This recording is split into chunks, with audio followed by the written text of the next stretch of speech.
हे पुरुषोत्तमम, आप सभी को मेरा रानंदित जय गुरु। परम प्रेममय श्री श्री ठाकुर कुलचंद्र जी से विभिन्न व्यक्तियों के द्वारा जो प्रश्न पूछा गया है उसके उत्तर क्या देते हैं श्री ठाकुर प्रश्न और उत्तर के साथ।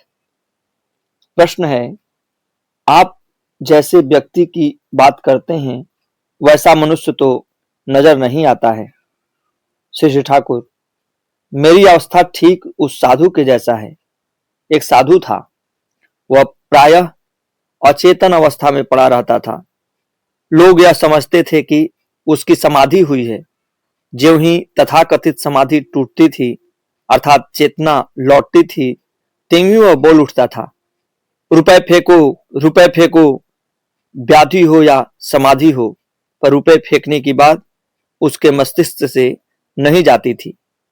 मेरी भी अवस्था ठीक उसी तरह है।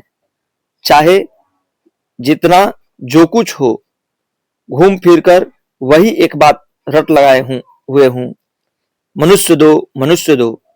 ऐसी कंगालीपना जीवन में नहीं मिटेगी और मामला भी बड़ा गुरुतर है। मनुष्य नहीं मिलता कि उसका इलाज कर सकूं। योग्य बने बगैर मनुष्य पर अपना प्रभुत्व जमाए रखना चाहते हैं। क्या ऐसा करने से काम होगा? फिर भी भरोसा की बात यह है कि सब के सब ऐसे नहीं हैं। जगत कल्याण के लिए शुद्ध सत्ता की आवश्यकता है। मुझे तो ऐसा प्रतीत होता है कि जो शुद्ध आत्मा है वे सभी निरालंब वायुभूत निराश्रय होकर चक्कर काट रही हैं। उन्हें जन्म ग्रहण करने की उपयुक्त जगह नहीं मिल रही है। जहां निष्ठा, पवित्रता, सदाचार, संयम एवं विहित सुसंस्कार नहीं है, वहां तो वे आ ही नहीं सकते। इसलिए मैं दीक्षा एवं विवाह संस्कार पर इतना जोर देता हूं। आलोचना प्रसंग चतुर्थ खंड पृष्ठ संख्या 81 एवं 82।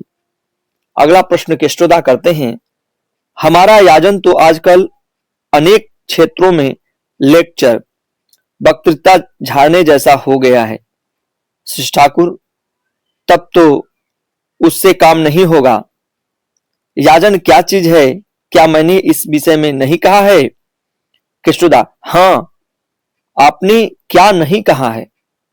आपने स्पष्ट रूप से कह दिया है, याजन का अर्थ है मनुष्य के संसर्ग में जाकर वाक्य, आचरण, व्यवहार, साहचर्य एवं सहायता से वास्तविक रूप से काम करते हुए अपनी इष्ट प्राणता को सेवा पटु दक्षता के अनुप्राणन से ऐसा भाव उसमें ला देना जिससे वे तुम्हारी इष्ट प्राणता में आकृष्ट, उद्बुद्ध और अनुरंजित होकर तुम्हारे इष्ट में ऐसा अटूट और अप्राणता सहित युक्त और अनुरक्त हो उठे।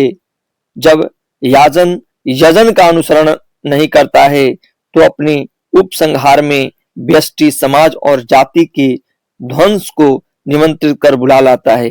कारण मनुष्य को जिसने उद्बुद्ध कर दिया है, यदि आचरण जनित दोष से क्लिष्ट हो, अवसन्न हो जाए तो उसे अवसन्नता के जरिए इग्नोरेंस, अज्ञता उस पर अधिकार कर विकट विक्रम से अपने को प्रतिष्ठित करने में अनवरत प्रयास करेगा।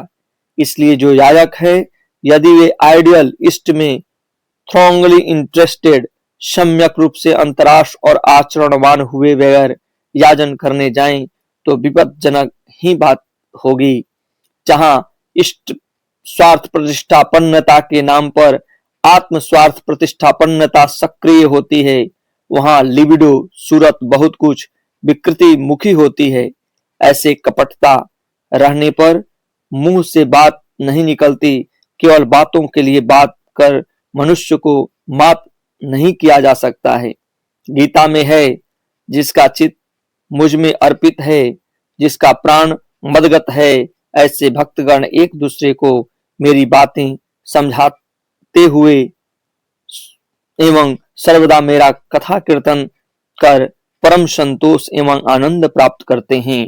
आलोचना प्रसंग चतुर्थ खंड पृष्ठ संख्या 83 एवं 84।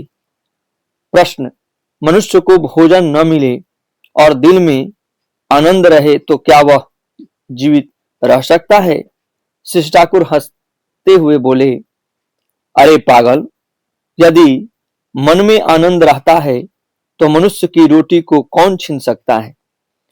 पेट तो पेट के लिए रोटी नहीं जुटाता है। किसी न किसी रूप में दूसरों की सेवा देकर ही मनुष्य अपनी मेहनत के बल पर पेट के लिए रोटी का इंतजाम करता है।